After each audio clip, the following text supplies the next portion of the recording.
Today we're looking at the lucky number.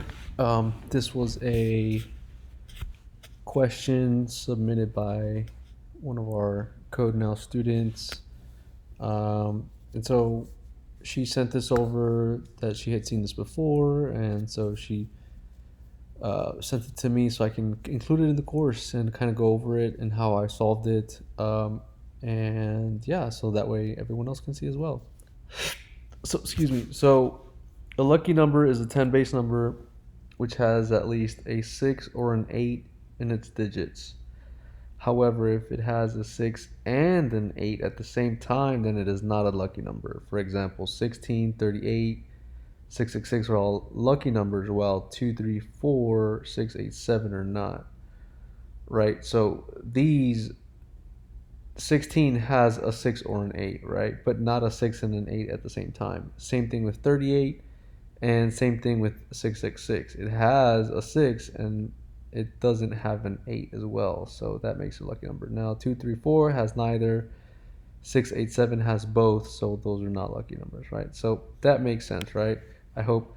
So now you're gonna get a range. You're gonna get this input of a range. They call it L and R, which is just, it's just two names, right? It could be banana and apple. It doesn't matter. But the point is, it's a starting point and a stopping point for you to go through that list of numbers and count the number of lucky numbers, right? And that's what they want out here is an integer indicating the amount of lucky numbers between L and R, right? So you're just going to return one number, and as you can see here, the output is just one digit, right? So it's the count of how many numbers in between 1 and 10 are lucky numbers, right? So a couple things. So I started off this. So let me do this here real quick. All this stuff was not here, right? So this is how I started. And so I got to this page, and then this is the answer that I wrote. So, but I did start with this, right? I started with this counter here because I knew already that I needed to return something. So I defined that right away. And you want to get into this habit of, immediately writing something to return, for a number of reasons. One is it's kind of just a good practice to do that, right? So I started coding in like 2005, and in high school, I used to compete for computer science in UIL, and that specific thing was one of the um, factors in pointing. So if your answer was incomplete, but you at least returned some answer of the right type, then you got some points for that, right? So I mean, if you take that and put it in the real world and you forget to return something after you finish everything, well, you at least covered yourself in the beginning because you find something to return by default. It'll make more sense, but just keep in mind that's kind of like just a good practice to keep in mind, coding practice. Now I knew I had a range, right? I have a left and a right. So I have a starting point and an end point. I said, okay, so I need to loop through that and figure out which one of those numbers is a lucky number. So I started this loop, right? And I defined I to be L because L is that starting point. And then I is going to go all the way up to R, which is our end point, and we're going to increment by 1.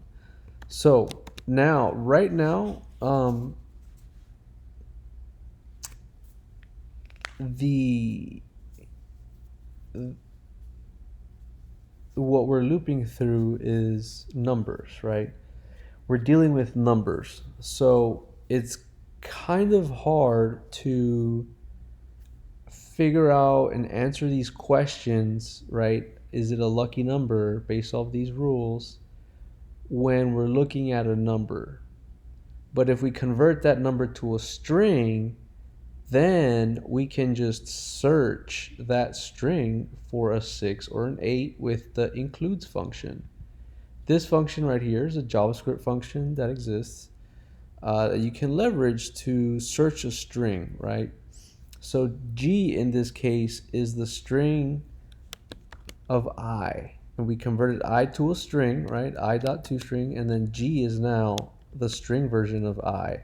So we're saying, hey, if G includes a 6 and it includes an 8, don't do anything. Just continue the loop to the next iteration of the loop, right? Break out of this kern. Otherwise, if it doesn't contain a 6 and an 8, we're going to ask this second question, right? Okay, so does it include a 6 or an 8, right? Because we don't want to count any of these guys. So like if we get a number that's 68 or 86 or 866, those are not lucky numbers, right? So that is where we break out of the current iteration, and the loop will go to that next number, right? So I plus plus, it'll go to the next I. So we pass that, we surpass that first, right? We want to get those negative cases first, what we don't want.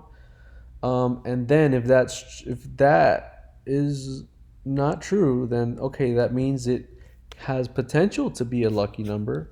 So then we ask the question, okay, does it include a 6 or an 8?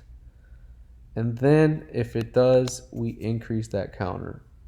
At the end of the loop, it sums up all the lucky numbers, and well, as you go through the loop, it'll sum up the lucky numbers, and then that's what we're returning here, right? Or we're printing it.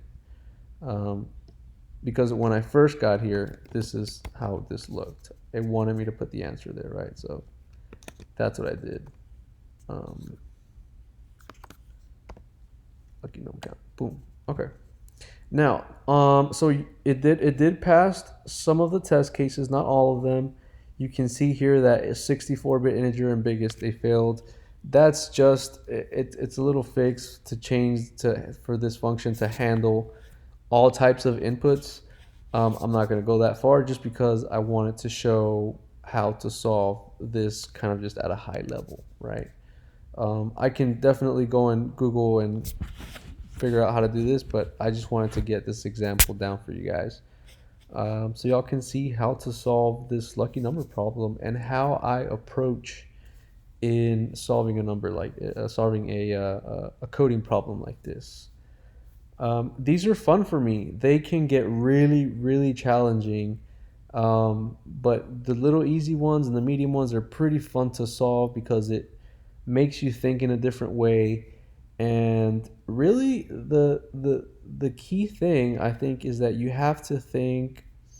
Imagine if you had a bunch of little pieces of paper, and each of those pieces of paper was named was marked 1 through 10.